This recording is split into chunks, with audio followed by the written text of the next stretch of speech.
Dans les canyons d'acier et de verre de Paris, un nom n'était prononcé qu'à voix basse, craintive. Alistair Moreau.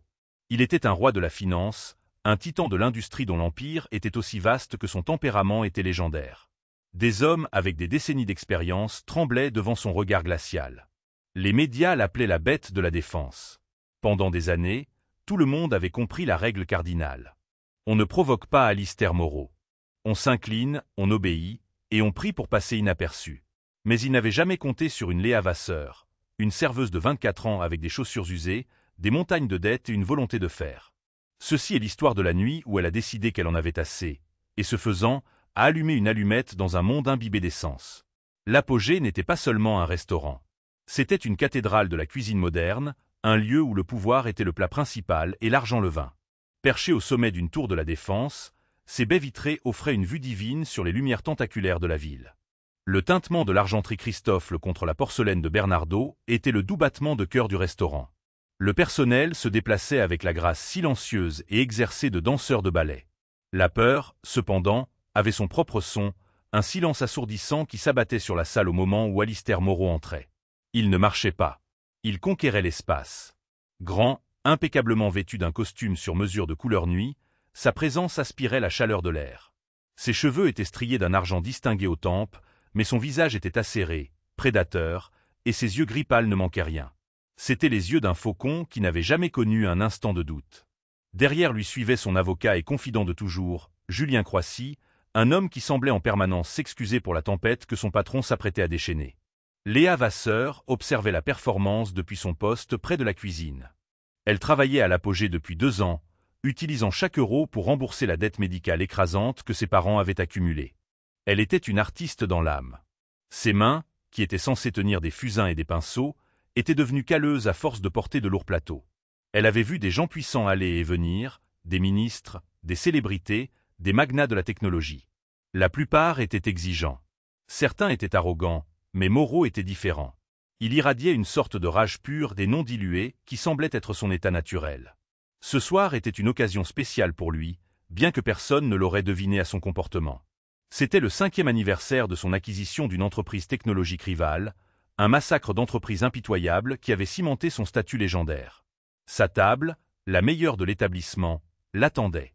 Le manager de Léa, le perpétuellement en sueur M. Durand, se précipita vers elle. « Vasseur », siffla-t-il, la voix tendue par l'anxiété. « Vous avez la table 7, la table de M. Moreau. » Un œuf froid se forma dans l'estomac de Léa. C'était un rite de passage pour le personnel senior, et un rite terrifiant. Elle avait réussi à l'éviter jusqu'à présent. « Bien sûr, Monsieur Durand. »« Aucune erreur, » murmura-t-il en lui agrippant le bras. « La côte de bœuf, cuisson bleu, saisie à la flamme. Exactement bleue. Pas saignante. Pas à point. Si le chef se trompe, vous la renvoyez avant même qu'elle ne touche sa table. » Compris ? Léa comprit. Pendant la première heure, les choses furent d'un calme trompeur. Alistair parlait à voix basse et saccadé à Julien, disséquant une transaction commerciale avec une précision chirurgicale. Léa servit leur boisson, ses mouvements économiques et silencieux. Elle ne souriait pas obséquieusement comme les autres. Elle était une présence professionnelle et invisible. Alistair ne la regarda pas une seule fois. Pour lui, elle n'était qu'une paire de mains. Puis vint le plat principal.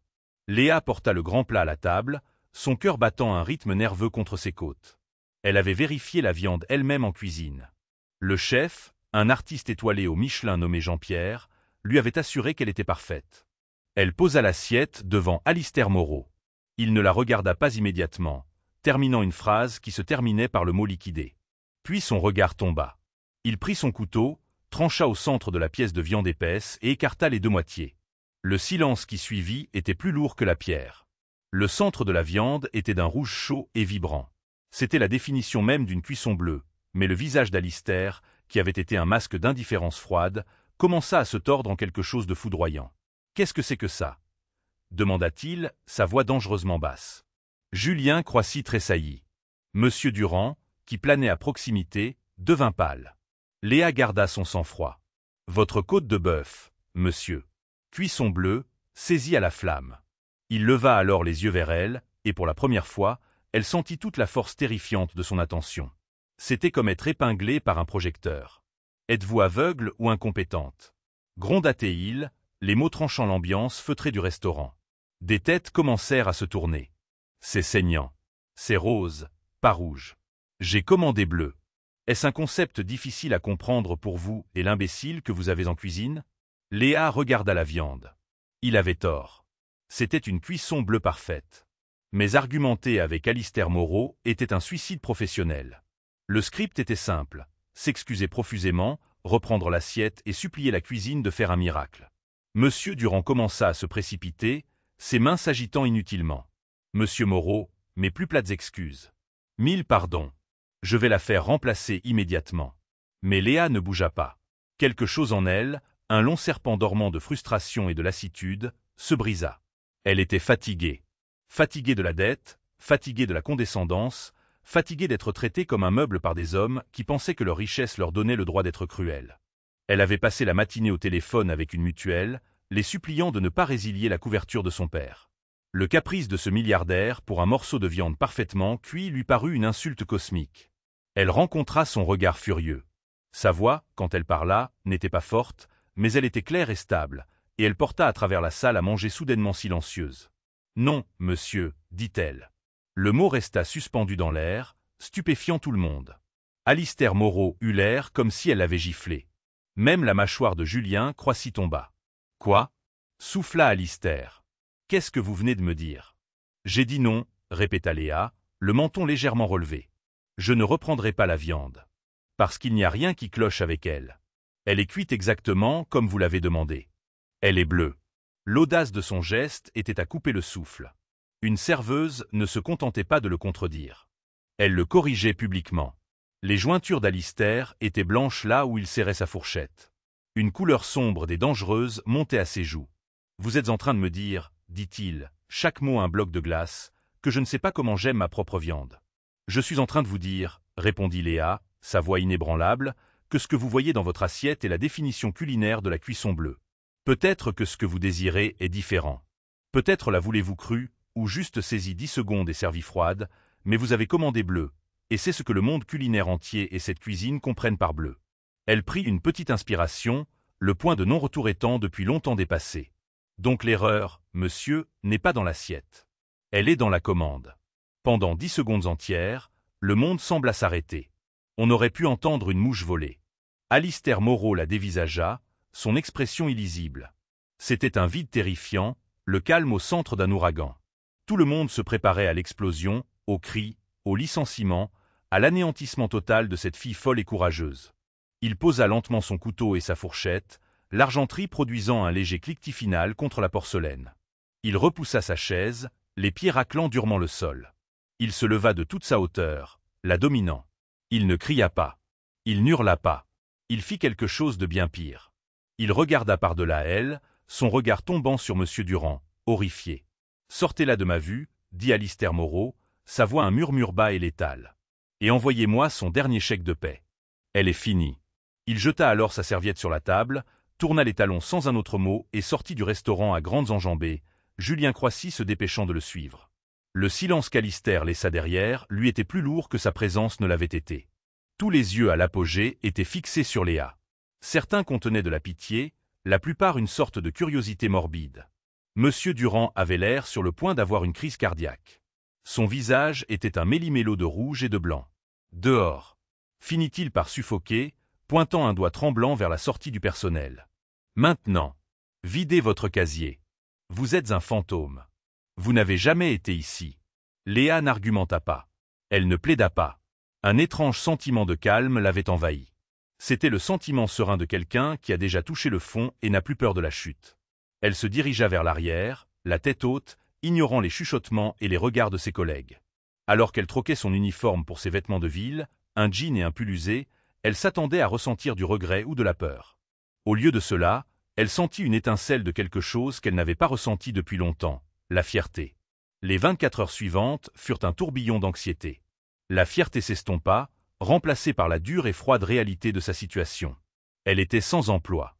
Les factures médicales étaient une montagne, et elle venait d'être licenciée de la manière la plus spectaculaire possible d'un des emplois de service les mieux payés de la ville. Elle passa la journée à envoyer des CV à des dizaines de restaurants, sachant que l'histoire de la serveuse qui avait tenu tête à la bête de la défense se répandrait probablement comme une traînée de poudre dans le secteur. Elle était probablement blacklistée.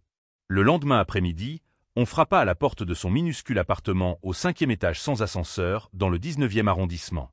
Elle ouvrit et trouva un homme en costume impeccable tenant un élégant portefeuille en cuir. Ce n'était pas un huissier. Il avait l'air trop cher pour ça. « Mademoiselle Léa Vasseur ?» demanda-t-il, son ton neutre. « Oui. Mon nom est Arthur Colbert. Je représente le groupe Moreau. » Le sang de Léa se glaça. Était-elle poursuivie en justice? Pourquoi? Préjudice moral pour une côte de bœuf? Je suis chargé de vous remettre ceci, dit-il en lui tendant le portefeuille. Elle le prit avec hésitation et l'ouvrit. À l'intérieur se trouvaient 2 documents. Le premier était un accord de non-divulgation, dans son jargon juridique, qui lui interdisait essentiellement de parler d'Alistair Moreau, de l'incident à l'apogée ou de quoi que ce soit le concernant pour le reste de sa vie. Le second document était un chèque de banque. Elle fixa le nombre, son esprit refusant de le traiter. Il était de 250 000 €. $250 000. C'était plus d'argent qu'elle n'en avait jamais vu. Cela effacerait complètement la dette de ses parents. Cela lui permettrait de retourner à l'école d'art. C'était la liberté imprimée sur un seul morceau de papier. Tout ce qu'elle avait à faire était de signer l'autre morceau de papier et de promettre de se taire à jamais. Ses mains tremblaient en tenant le chèque. C'était la manière de faire des hommes comme Alistair Moreau. Ils ne se contentaient pas de vous virer, ils vous effaçaient. Ils achetaient votre silence, payaient pour que l'inconvénient de votre existence soit expurgé de leur récit. Ils ne la viraient pas seulement. Il essayait d'acheter son intégrité, de mettre un prix sur le moment où elle lui avait tenu tête, le réduisant à une simple et sale transaction.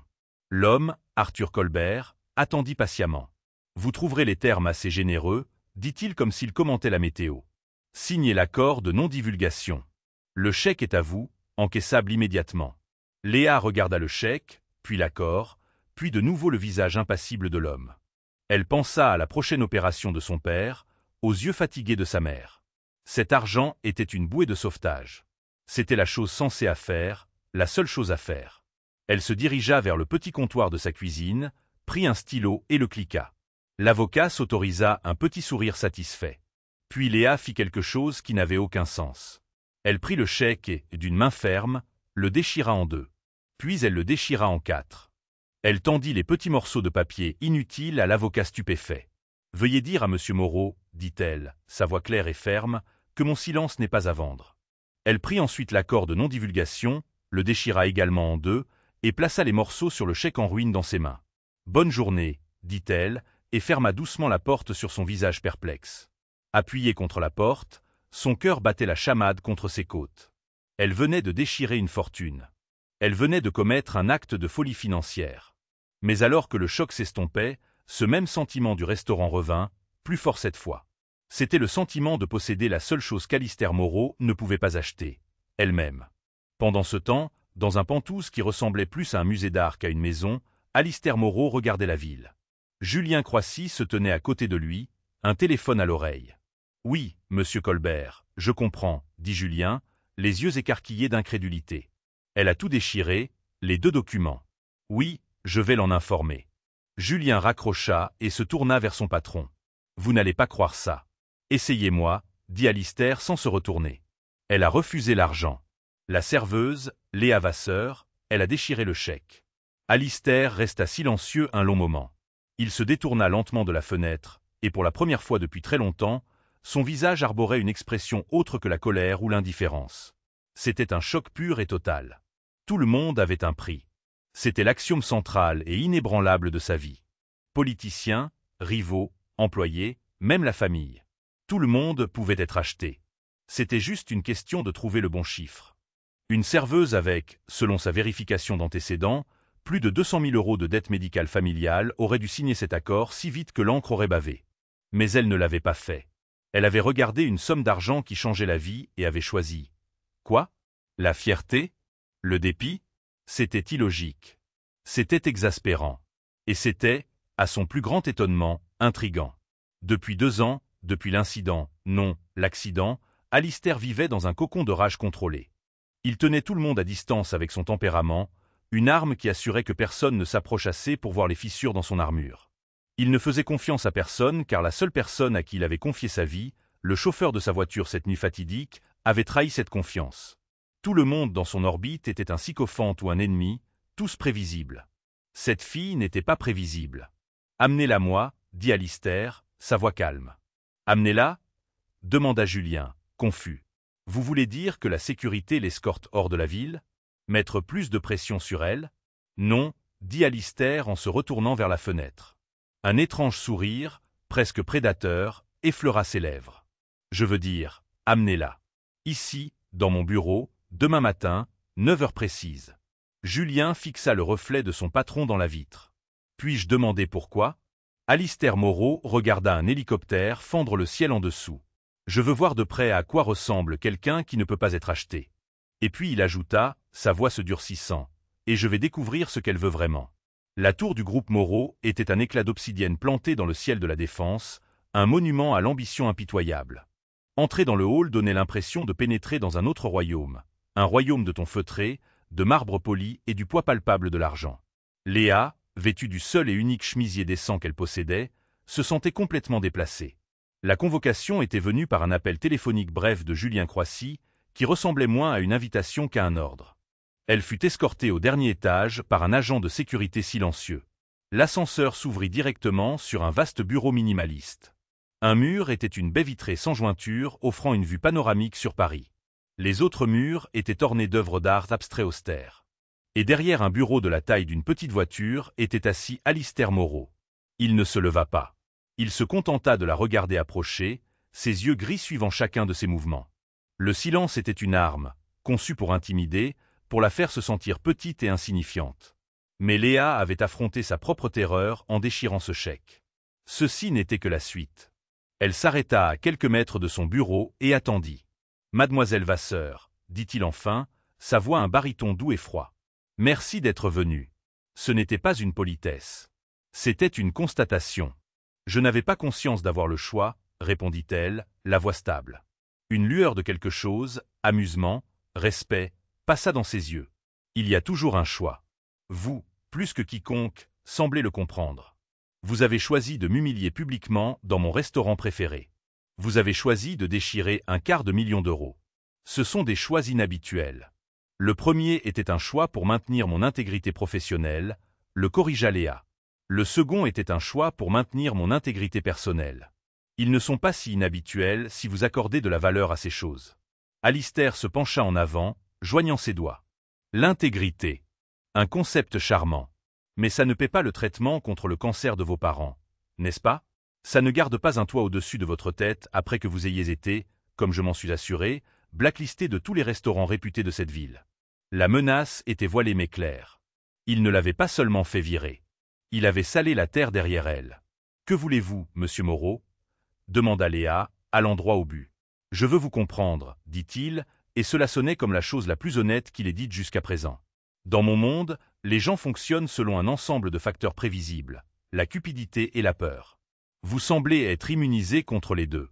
Cela fait de vous soit une idiote, soit une personne très dangereuse. J'ai besoin de savoir laquelle.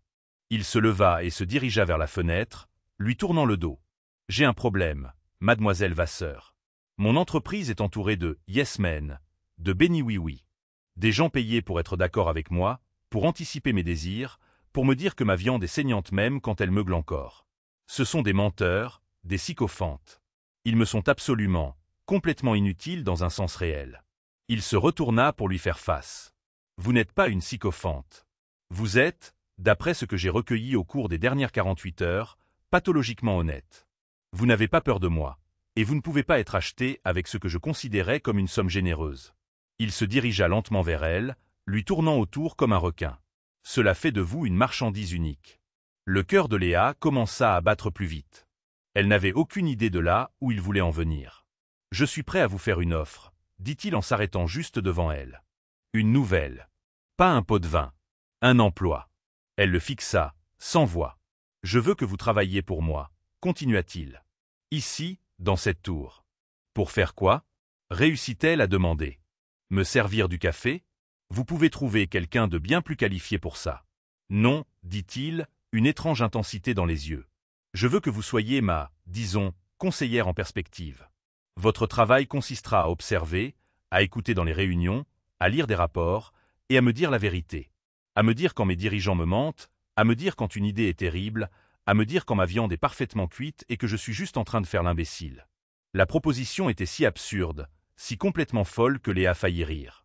Vous voulez me payer pour être votre conscience? Je n'ai pas de conscience, déclara-t-il sèchement. Je veux vous payer pour vos yeux, pour votre absence de peur. Je passe ma vie dans une chambre d'écho. Je veux engager la seule personne qui est prête à briser la vitre. Il nomma un salaire. C'était un chiffre stupéfiant, presque 3 fois ce qu'elle gagnait à l'apogée, avec une mutuelle complète pour elle et sa famille. Tous ses problèmes, la dette, les factures, les soins de ses parents, seraient résolus. C'était un piège. Ça devait en être un. C'était juste une autre manière plus élaborée de la posséder.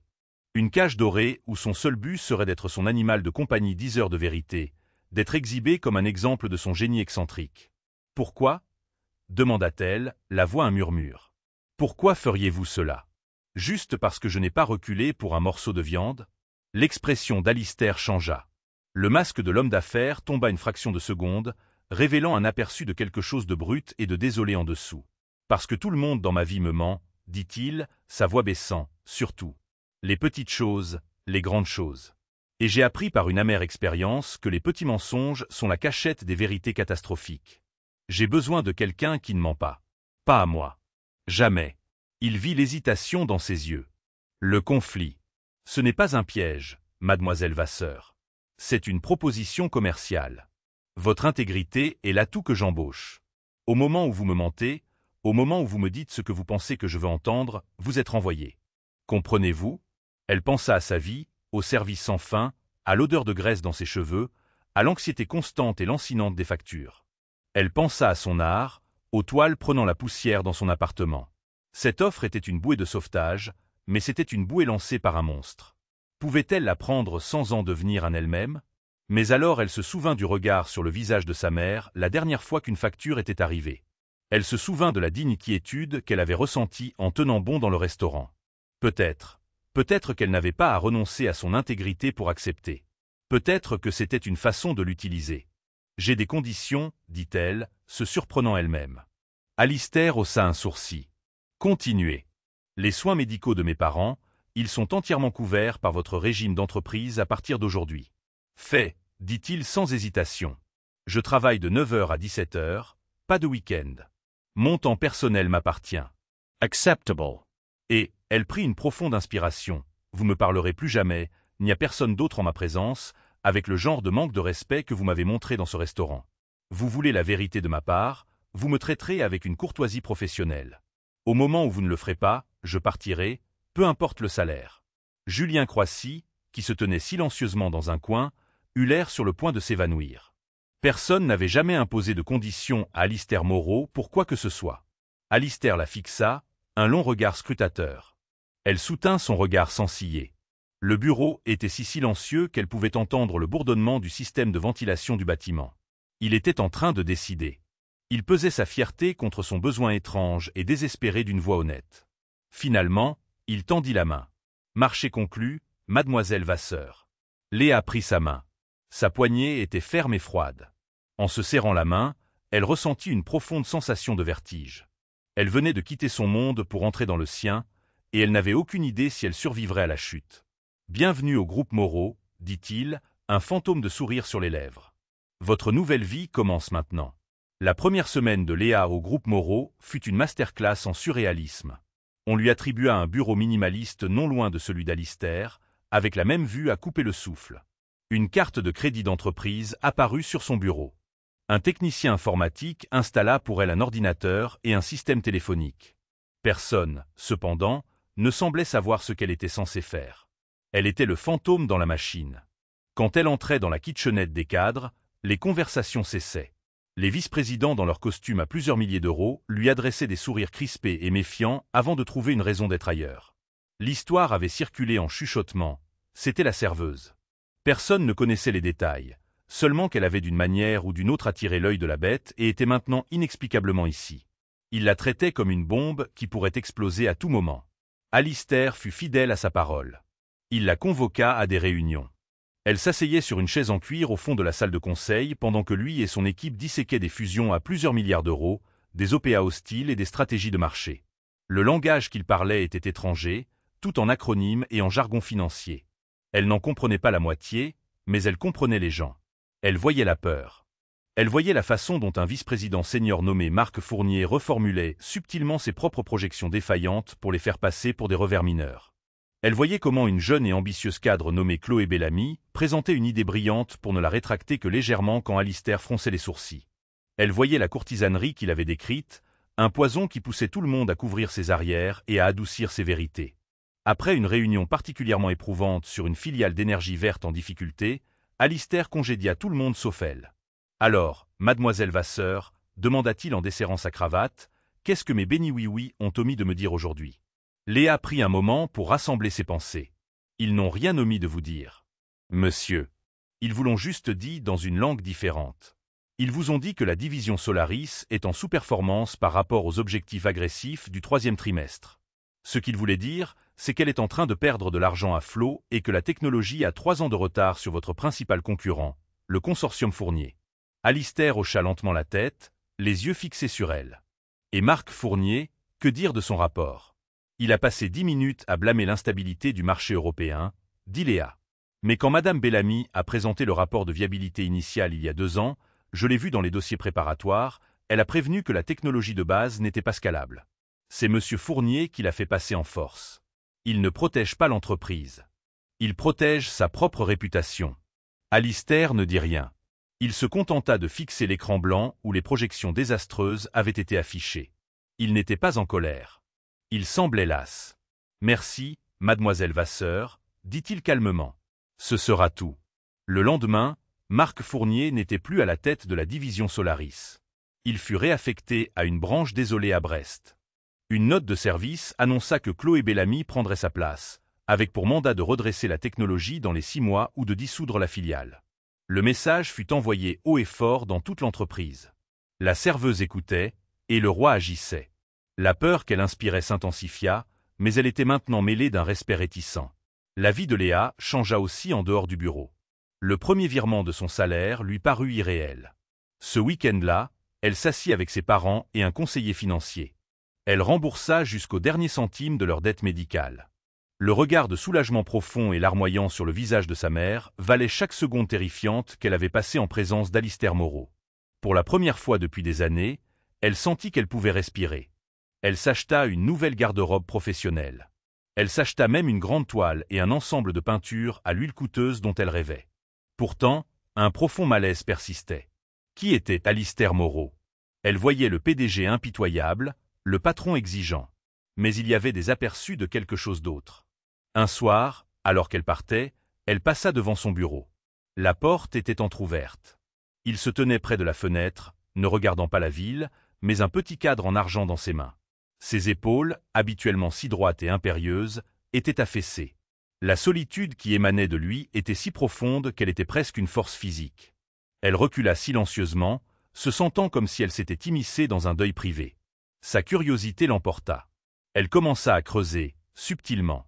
Elle utilisa son accès aux archives numériques de l'entreprise, officiellement pour des recherches. Elle consulta la biographie officielle d'Alistair. C'était du classique. Diplômé d'HEC, il avait hérité d'une modeste entreprise de fabrication de son père, et par pur génie et agression, l'avait transformée en un conglomérat mondial. Il était mentionné son statut matrimonial actuel, veuf. Aucun autre détail. Puis elle trouva une coupure de presse égarée d'un journal local de la région lyonnaise, daté d'il y a 12 ans. Le titre était brutal. La famille d'un industriel local tué dans un tragique accident. L'article était court mais dévastateur. Alistair Moreau, alors une étoile montante, conduisait avec sa femme Amélie et leur fille de 7 ans, Lily. Un conducteur ivre avait grillé un feu rouge, percutant leur voiture de plein fouet. L'article précisait qu'Alistair avait subi de graves blessures, mais que sa femme et sa fille avaient été tuées sur le coup. La dernière ligne du rapport était une citation d'un policier. Monsieur Moreau était catégorique, l'accident était de sa faute, il aurait dû réagir plus vite. Il est inconsolable. Soudain, tout s'emboîta. La rage, le contrôle, l'isolement. Il n'était pas seulement un monstre. C'était un homme piégé dans une prison de son propre deuil et de sa culpabilité. Il contrôlait son entreprise d'une main de fer parce qu'il avait perdu le contrôle de la seule chose qui comptait, avec des résultats catastrophiques. La côte de bœuf. Et si c'était quelque chose d'aussi simple et déchirant qu'un souvenir? Et si sa femme avait l'habitude de commander sa viande de cette façon? Son explosion ne concernait pas la nourriture. Elle concernait l'intrusion soudaine et importune d'un souvenir qu'il avait essayé d'enterrer. Ce soir-là, Léa ne rentra pas directement chez elle. Elle se rendit à la Bibliothèque nationale de France et consulta les archives de journaux. Elle trouva une photo mondaine d'un gala de charité prise 1 an avant l'accident. Elle montrait un Alistair plus jeune, souriant. C'était un sourire authentique, sans garde, un sourire qu'elle n'avait jamais vu. Son bras était autour d'une belle femme aux yeux chauds et bienveillants, Amélie. Et tenant son autre main, il y avait une petite fille avec un sourire édenté, Lily. Ils avaient l'air heureux. Ils avaient l'air entiers. En regardant la photographie granuleuse, Léa ressentit une pointe de profonde empathie. Elle ne travaillait pas pour un monstre. Elle travaillait pour un fantôme, un homme hanté par la famille qu'il n'avait pas pu sauver.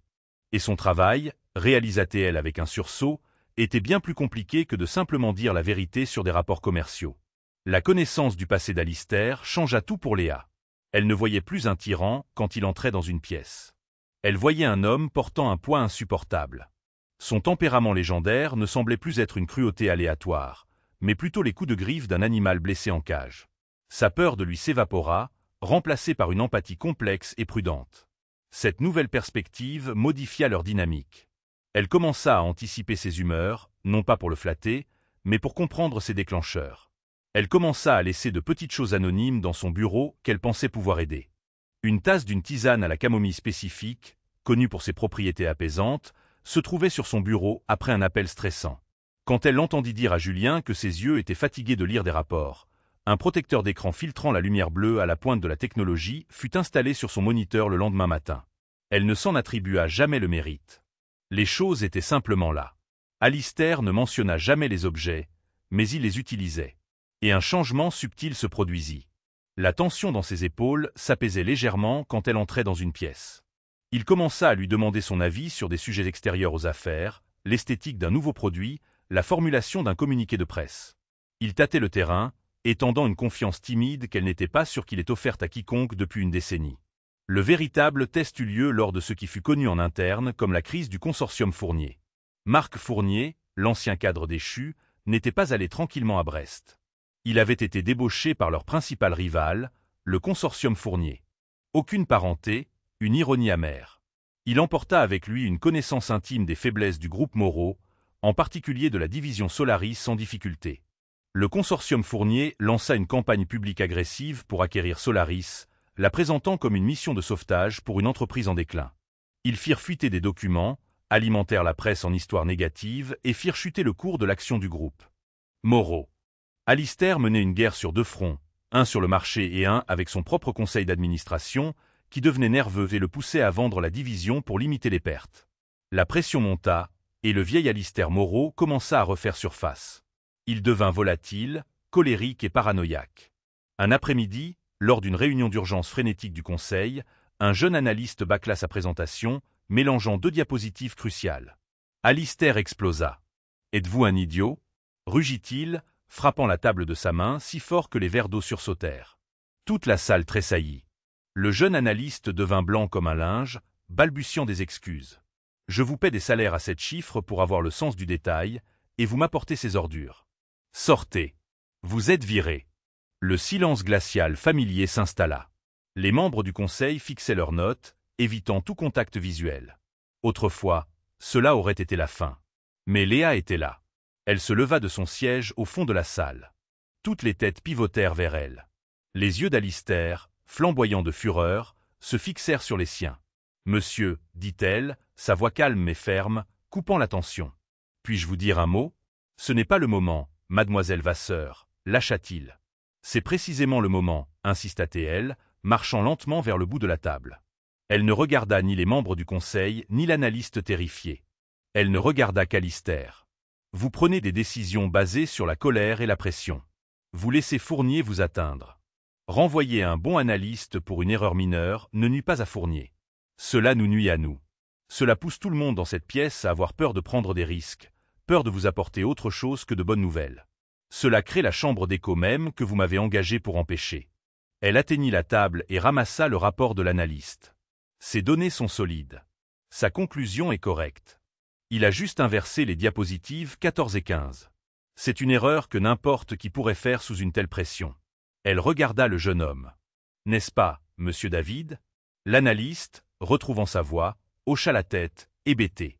Oui, mademoiselle. Léa se retourna vers Alistair. La fureur dans ses yeux luttait maintenant avec l'incrédulité. Elle recommençait, le défiant devant tout le monde. Mais cette fois, c'était différent. Ce n'était pas de la défiance. C'était une intervention. Laissez-le finir sa présentation, dit-elle doucement.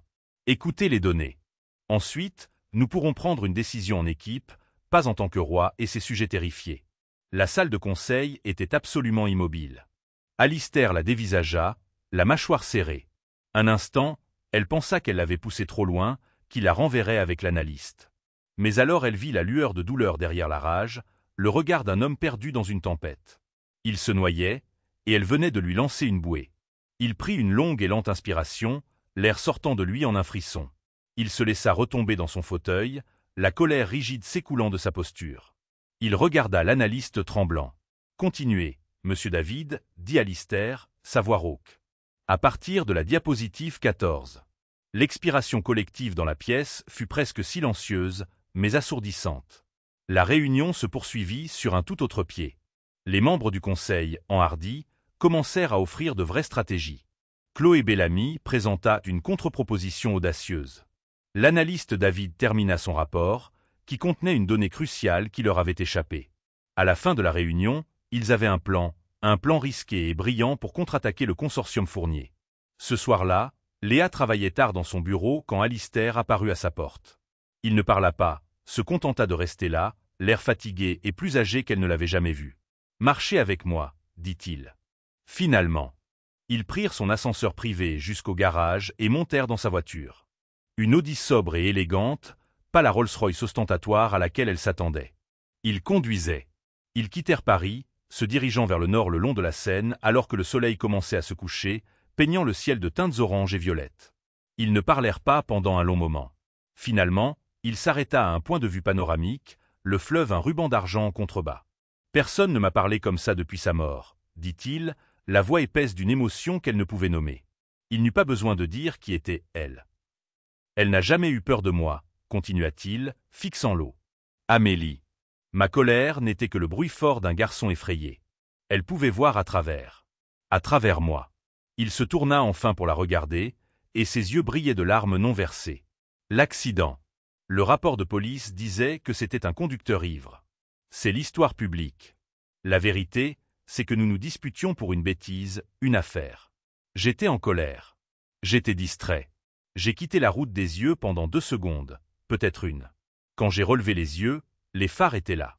Une seule larme traça un chemin sur sa joue. Alors oui, un conducteur ivre a grillé le feu. Mais si je n'avais pas été en colère, si j'avais été attentif, je l'aurais vu. J'aurais pu faire une embardée. J'aurais pu faire quelque chose. Sa voix se brisa.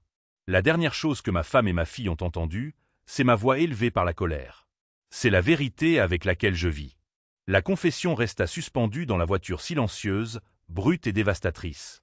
Le cœur de Léa se serra pour lui. C'était la source de tout. La blessure qui n'avait jamais guéri. Elle n'offrit pas de platitude ou de réconfort facile. Elle resta simplement assise là avec lui dans le crépuscule, un témoin silencieux de sa douleur. Après quelques minutes, elle tendit la main et la posa avec hésitation sur son avant-bras. C'était un simple geste humain de réconfort. Il ne se retira pas. Il ferma simplement les yeux, et pour la première fois en 12 ans, le grand Alistair Moreau permit à quelqu'un d'autre de partager le poids écrasant de son chagrin. La confession dans la voiture fut un tournant. La frontière professionnelle entre Alistair et Léa s'estompa, remplacée par une alliance fragile et tacite. Il était toujours son patron, le redoutable milliardaire, mais maintenant elle était aussi sa confidente, la gardienne de son secret le plus douloureux. En retour, il devint son mentor, lui expliquant les subtilités de ses affaires, valorisant ses lectures intuitives des gens autant que les rapports basés sur les données de ses analystes. Ils devinrent une équipe redoutable. Armés de la stratégie revitalisée de Chloé Bellamy et de la capacité étrange de Léa à déceler la tromperie, ils portèrent le combat contre le consortium Fournier. Léa assistait aux sessions de négociation, ne disant pas un mot, observant simplement. Après, elle disait à Alistair, leur négociateur principal, Peterson, il touche son oreille quand il parle de leur financement du 4e trimestre. Ils bluffent. Ils n'ont pas les capitaux qu'ils prétendent avoir. Agissant sur ses intuitions, Alistair répondait à leurs bluffs, appliquant une pression là où ils étaient les plus faibles. Petit à petit, ils commencèrent à inverser la tendance. Le cours de l'action se stabilisa. La confiance du conseil d'administration revint. L'histoire à la Bourse de Paris passa du déclin de Moreau à sa résurgence rusée. Alistair commença à changer. Les éclats de colère se firent moins fréquents. Il commença à écouter davantage dans les réunions. Il fit même, à une occasion, une blague sèche et spirituelle qui stupéfia toute la salle de conseil avant qu'ils ne réalisent qu'ils avaient le droit de rire. Il était toujours redoutable, toujours exigeant, mais le tranchant cruel et cassant s'adoucissait. Il commençait à ressembler à l'homme souriant de la vieille photographie. Leur relation s'approfondit dans les moments calmes. Ils travaillaient souvent tard, partageant un simple dîner à emporter dans son bureau pendant qu'ils planifiaient leur prochain mouvement. Il lui posait des questions sur son art, et ses yeux s'illuminaient d'un intérêt sincère alors qu'elle décrivait sa passion pour la capture de moments fugaces de la vie parisienne sur toile. Elle apprit qu'il avait un amour pour la musique classique et une connaissance surprenante de l'histoire ancienne. Ils étaient deux personnes solitaires de deux univers différents qui avaient trouvé un étrange terrain d'entente. Mais alors qu'ils se rapprochaient de la victoire, leur ennemi devint plus désespéré. Marc Fournier et ses alliés du consortium Fournier savaient qu'ils perdaient la guerre conventionnelle. Alors ils décidèrent de la rendre personnelle. Ils commencèrent à enquêter sur Léa. Un soir, Alistair reçut un courriel crypté anonyme. Il contenait un seul fichier. Il l'ouvrit pour trouver un dossier méticuleusement préparé sur Léa Vasseur. Il y avait tout, les antécédents médicaux de ses parents, le montant exact de leurs dettes, ses difficultés à payer ses factures, son emploi à l'apogée. Mais tout était tordu, filé en un récit empoisonné. Le dossier présentait Léa comme une intrigante rusée et manipulatrice. Il suggérait que la confrontation au restaurant était mise en scène, un geste calculé pour attirer son attention. Il présentait son refus des 250 000 € comme un pari à haut risque pour un prix bien plus grand, une place permanente dans le cercle intime du milliardaire. Les dernières pages étaient remplies de photos d'eux travaillant tard, prises avec un téléobjectif depuis un immeuble d'en face, impliquant une relation scandaleuse et inappropriée. La dernière phrase était une menace glaçante. Le monde adore une histoire de croqueuse de diamants et de veufs éplorés. Vendez Solaris, où cette histoire sera envoyée à tous les grands médias du pays. Alistair sentit une rage froide et familière monter en lui. Mais cette fois, c'était différent. Ce n'était pas la colère incontrôlable et culpabilisante de son passé. C'était une fureur ciblée et protectrice. Ils essayaient de détruire la seule personne qui l'avait aidé à sortir de son enfer personnel. Ils essayaient de ternir la seule chose pure et honnête dans sa vie. Il appela immédiatement Léa dans son bureau. Il ne cacha rien. Il tourna simplement le moniteur vers elle et la laissa lire. Elle parcourut le dossier, son visage devenant plus pâle à chaque ligne. La manière clinique et cruelle dont la douleur de sa famille avait été utilisée comme une arme, la façon dont son intégrité avait été transformée en un complot sordide. C'était ignoble. Elle se sentit exposée, violée. Comment ont-ils pu obtenir tout ça? Murmura-t-elle, la voix tremblante. Les dossiers médicaux de mes parents. C'est illégal. Ils sont sans pitié, dit Alistair, la voix sombre. Mais ils ne sont pas omniscients.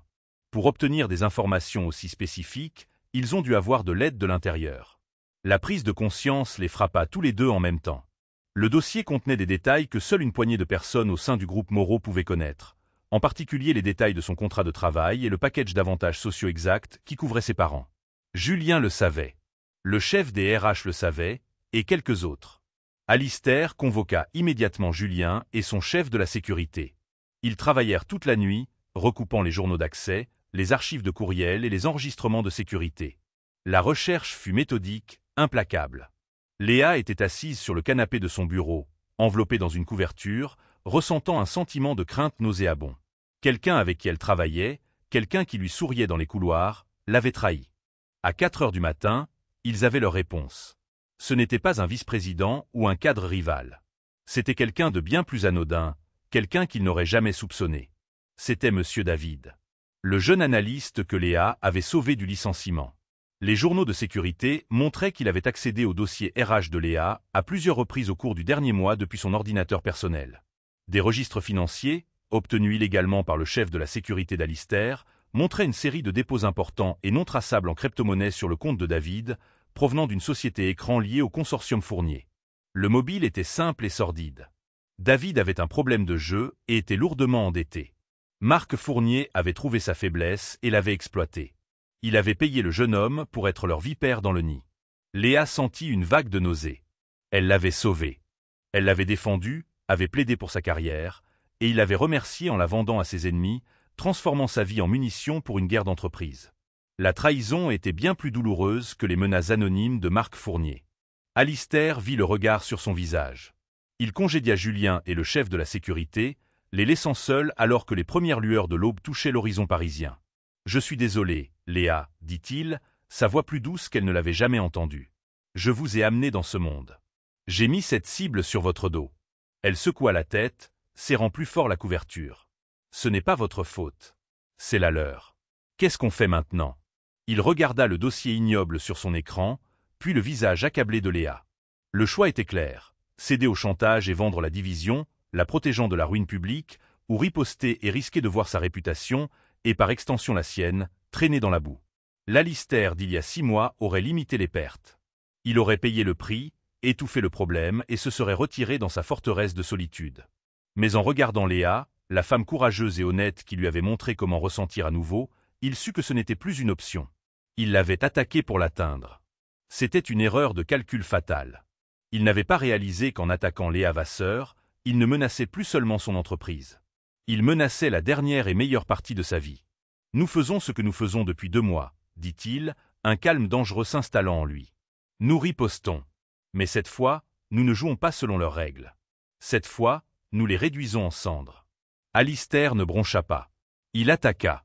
Avant que l'ultimatum du consortium Fournier n'expire, il déchaîna une tempête juridique.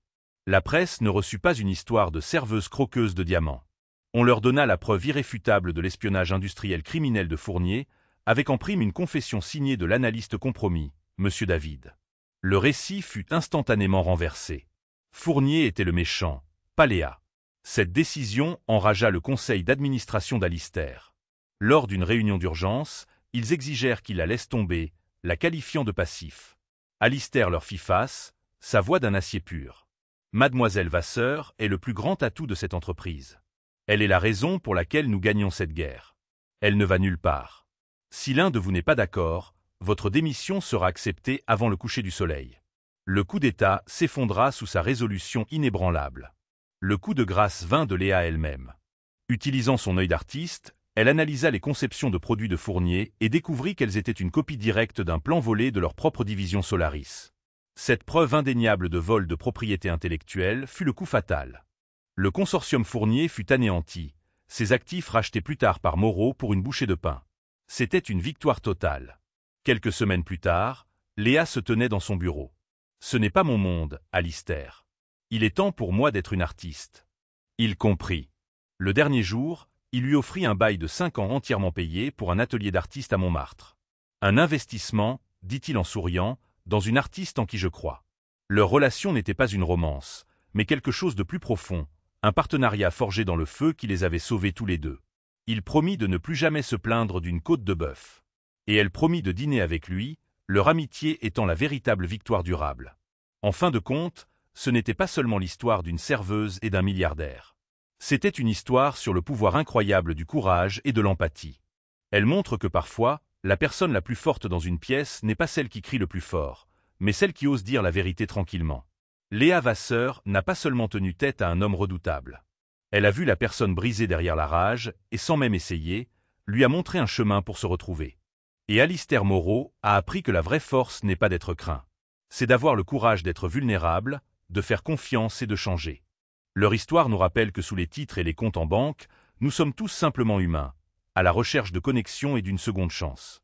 Si cette histoire vous a ému ou fait réfléchir, veuillez nous le faire savoir dans les commentaires ci-dessous. Nous aimons connaître vos pensées. N'oubliez pas de cliquer sur le bouton « J'aime » pour montrer votre soutien. Partagez cette vidéo avec quelqu'un qui aime les histoires puissantes et, surtout, abonnez-vous à notre chaîne pour plus de drames de la vie réelle qui touchent le cœur. Merci de votre écoute.